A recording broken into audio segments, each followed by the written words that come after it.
ഇപ്പോൾ ഓപ്പറേഷൻ അനന്തയിലേക്ക് വേണമെങ്കിലൊന്നും വരാം. കാരണം തിരുവനന്തപുരത്ത് ഇരിക്കുന്നതുകൊണ്ട് പലർക്കും അതിലൊരു കൗതുകമുണ്ട്. എൻ്റെയൊക്കെ ഞാൻ എഞ്ചിനീയറിംഗ് കോളേജ് ഇവിടെ ആയിരുന്നു. അപ്പം നമ്മളിത് കണ്ടിട്ടുണ്ട്. സ്ഥിരം തമ്പാനൂരിൽ ഒരു എവിടെ മഴ പെയ്താലും അപ്പം തന്നെ വെള്ളം പൊങ്ങി എല്ലാവരും ഈ മുട്ട് വരെ മിനിമം ആണ്, അതിൻ്റെ മുകളിലോട്ടാണ് എപ്പോഴും വെള്ളം ഉണ്ടാവുക. അപ്പോൾ എന്തായിരുന്നു ഓപ്പറേഷൻ അനന്തയിലേക്ക് പോകാനുള്ള പെട്ടെന്നുള്ള കാരണം എന്തായിരുന്നു? ഞാൻ കളക്ടറായിട്ട് വരുമ്പം തന്നെ ഞാൻ ആദ്യം തന്നെ എന്നെ പല ജില്ലയിലേക്കും കളക്ടറായിട്ട് പ്രപ്പോസ് ചെയ്തു. ആലപ്പുഴ ജില്ല എൻ്റെ സ്വന്തം ജില്ല, Thrissur or Wayanad, I don't remember. And 2011 അന്നത്തെ UDF ഗവൺമെൻറ് തന്നെ എന്നെ പണിഷ്മെൻറ്റ് പോലെ ഇടുക്കിയിലേക്ക് കളക്ടറായിട്ട് പോസ്റ്റ് ചെയ്തു. അത് വേറെ ബാക്ക്ഗ്രൗണ്ട് അതിനകത്ത് ഞാൻ പറയുന്നുമുണ്ട്.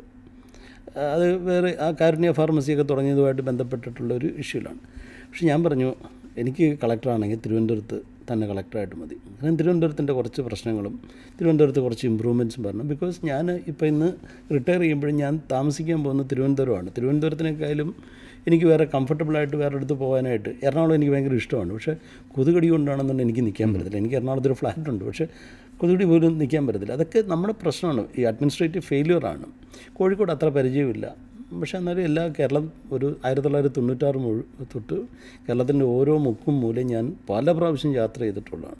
തിരുവനന്തപുരം ഈ പ്രശ്നങ്ങളൊക്കെ അജയ് കണ്ടതുപോലുള്ള പ്രശ്നങ്ങൾ ഞാനും കാണുന്നുണ്ട്. അപ്പം ഞാനിങ്ങനെ ആലോചിക്കട്ടെ, ഈ എൻ്റെ ചെറുപ്പത്തിൽ എൻ്റെ അമ്മ പറഞ്ഞിട്ടുള്ളൊരു കാര്യം നെപ്പോളിയൻ്റെ വാക്കുകളാണ്. Nothing is impossible. നമുക്ക് എല്ലാം പോസിബിളായിട്ടുണ്ട്. അതല്ലാത്തൊരു കാര്യമില്ല. എവിടെയും എന്തിനും പോസിബിളായിട്ടുള്ള സൊല്യൂഷൻസ് ഉണ്ട്. You studied engineering, I studied engineering. എൻ്റെ യു സ്റ്റഡീഡ് സിവിൽ എഞ്ചിനീയറിംഗ് ആണ്, കമ്പ്യൂട്ടർ സയൻസ്. സിവിൽ എഞ്ചിനീയറിംഗിലും ഫ്ലൂയിഡ് മെക്കാനിക്സ് ഉണ്ട്. അപ്പം ഞാൻ പഠിച്ചിട്ടുള്ള ചുരുക്കം ചില തറവായിട്ട് പഠിച്ചിട്ടുള്ള ചുരുക്കം ചില എഞ്ചിനീയറിങ്ങിലുള്ള ഒന്നാണ് ഫ്ലൂയിഡ് മെക്കാനിക്സ് എന്നുള്ള സബ്ജക്റ്റ്.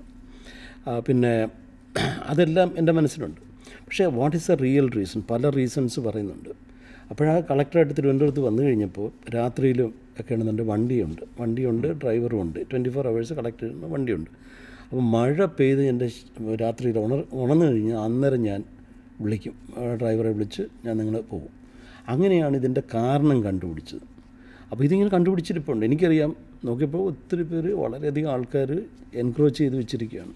ഇതൊക്കെ തൊട്ട് കഴിഞ്ഞാൽ എൻ്റെ കളക്ടർ ടെന്യൂർ, നേരത്തെ PWDയുടെ കാര്യം പറഞ്ഞതുപോലെ, അപ്പം PWDക്ക് മുമ്പാണ് ഇത് സംഭവം.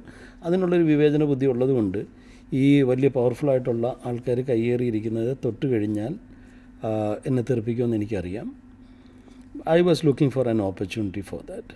എന്ന് വെച്ചാൽ അങ്ങനെ ഒരു സപ്പോർട്ടീവായിട്ടുള്ള, കാരണം 2011 മുഖ്യമന്ത്രി തന്നെയാണ് എൻ്റെ അടുത്ത് പറഞ്ഞ് കാരുണ്യ ഫാർമസി തുടങ്ങുക. അങ്ങനെ ഞാൻ കളക്ടറായിട്ട്, അല്ലെങ്കിൽ 2011 പോകാനിരുന്ന ഞാൻ, രാജീവ് സദാനന്ദനായിരുന്നു അന്ന് പ്രിൻസിപ്പൽ സെക്രട്ടറി. അദ്ദേഹം പറഞ്ഞു, ഇങ്ങനെ മുഖ്യമന്ത്രിക്ക് ഒരു ഐഡിയ ഉണ്ട്, താൻ നിൽക്കുമെന്ന് ചോദിക്കാൻ പറഞ്ഞു. നിൽക്കാമെന്ന് പറഞ്ഞു. അങ്ങനെ തുടങ്ങി. അത് വലിയൊരു വിജയമാക്കി കഴിഞ്ഞപ്പോൾ മുംബൈയിൽ നിന്ന് ഒരു ടീം വന്നു.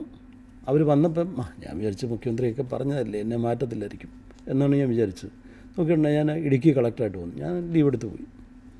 പിന്നെ അത് കഴിഞ്ഞിട്ട് എന്നെ തിരിച്ചു കൊണ്ടുവരികയായിരുന്നു ചെയ്തത്. അപ്പം അങ്ങനെ ഒരു ഇതുള്ളത് കൊണ്ട് ഈ ഓപ്പറേഷൻ അനന്ത വരുമ്പോഴും നമുക്ക് ഈ പേടി തന്നെയാണ്. അതിന് ശേഷമാണ് വരുന്നത്. ഓപ്പറേഷൻ അനന്തയിൽ വരുന്ന സമയത്ത് ഈ എൻക്രോച്ച്മെൻറ്റ്സ് ഒഴിവാക്കാൻ നമ്മളെക്കൊണ്ട് വരത്തില്ല.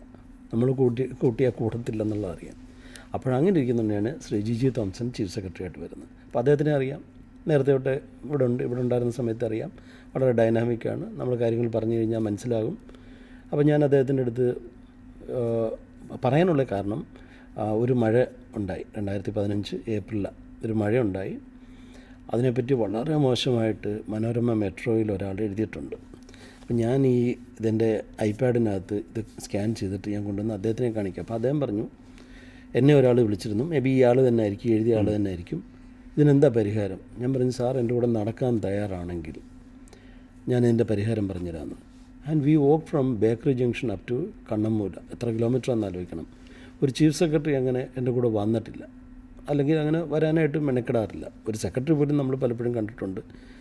സെക്രട്ടേറിയറ്റിൽ നിന്ന് വെളിയിൽ ഇറങ്ങുന്ന സെക്രട്ടറിമാരുടെ വളരെ ചുരുക്കം ആൾക്കാരേ ഉള്ളൂ. അപ്പം ഞാൻ വളരെ ക്ലിയറായിട്ട് കാണിച്ചു എന്തുകൊണ്ടാണ് ഇതുണ്ടാകുന്നത്. കംപ്ലീറ്റ് പൈപ്പ് ലൈൻസാണ് ഈ ഓരോ ഓടയ്ക്കകത്തൂടെയും പോകുന്നത്. ഈ ഓട നിർമ്മിക്കൽ എന്ന് പറയുന്നൊരു നേർച്ചയാണ്, അല്ലാതെ ഇത് സ്റ്റഡീഡൊന്നുമല്ല. ഒരു റോഡിൽ അതിൻ്റെ കോണ്ടൂർ എടുത്തിട്ട് വേണം ടാർ ചെയ്യാൻ. എവിടെയെങ്കിലും കണ്ടിട്ടുണ്ടോ? അതിനൊരു 4 ഇഞ്ച് ടാർ ചെയ്യണം, അല്ലെങ്കിൽ 3 ഇഞ്ച് ടാർ ചെയ്യണം, 2 ഇഞ്ച് ടാർ ചെയ്യണമെന്ന് പറയുന്നതല്ലാതെ ആ കിടക്കുന്ന കിടപ്പിൽ നിൽക്കുക. അപ്പം ഒരു ഭാഗത്ത് വെള്ളം കെട്ടുന്നൊരു സ്ഥലമുണ്ടാകും, അവിടുന്ന് വാട്ടർ ഡ്രെയിൻ ചെയ്ത് പോകണമെന്നുള്ളതാണ് ആദ്യത്തെ കാര്യം. ഒരു ഉദാഹരണം പറയാം. ഈസ്റ്റ് ഫോർട്ടിലെ വെള്ളം ചെന്ന് വീഴുന്ന ഗണപതി കോവിലിൻ്റെ ഫ്രണ്ടിലുള്ള ഓടാന്ന് പറയുന്ന കേരള റോഡ് ഫ്രണ്ട് ബോർഡിൻ്റെയാണ്. അത് കഷ്ടിച്ചൊരു 60 സെൻറ്റിമീറ്റർ അല്ലെങ്കിൽ 40 സെൻറ്റിമീറ്റർ കാണുമായിരിക്കും. അത് ചെന്ന് വീഴുന്ന ഓടാന്ന് പറയുന്ന KSUDPയുടെയാണ്. അത് ഒറിജിനലി 3.25 മീറ്റർ ഉണ്ടായിരുന്നു. ഈ 40 സെൻറ്റിമീറ്ററിനകത്ത് പോകേണ്ട വെള്ളം 3.25.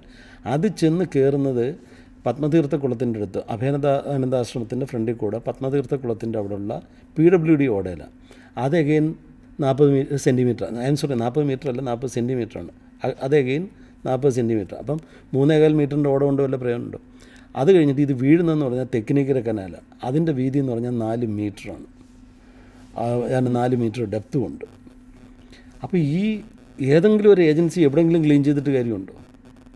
അപ്പോൾ ഈ 4 ഒരേപോലെ ഉണ്ടായാലേ പറ്റത്തുള്ളൂ. അപ്പോൾ അതാണ് ചീഫ് സെക്രട്ടറിയുടെ നേതൃത്വത്തിൽ ഞങ്ങളിങ്ങനെ പല ഏജൻസികളെല്ലാം കൂടെ ഏകോപിപ്പിച്ചിട്ട് ഒരൊറ്റ രീതിയിൽ, അതും പലയിടത്തും 3 മീറ്ററെങ്കിലും 3.25 മീറ്ററെങ്കിലും വീതി വേണമെന്നുള്ള രീതിയിലാണ്. 2 മീറ്റർ ചിലയിടത്തൊക്കെ കിട്ടിയിട്ടുള്ളൂ, 1.5 മീറ്റർ കിട്ടിയിട്ട് ഉള്ള സ്ഥലങ്ങളുമുണ്ട്.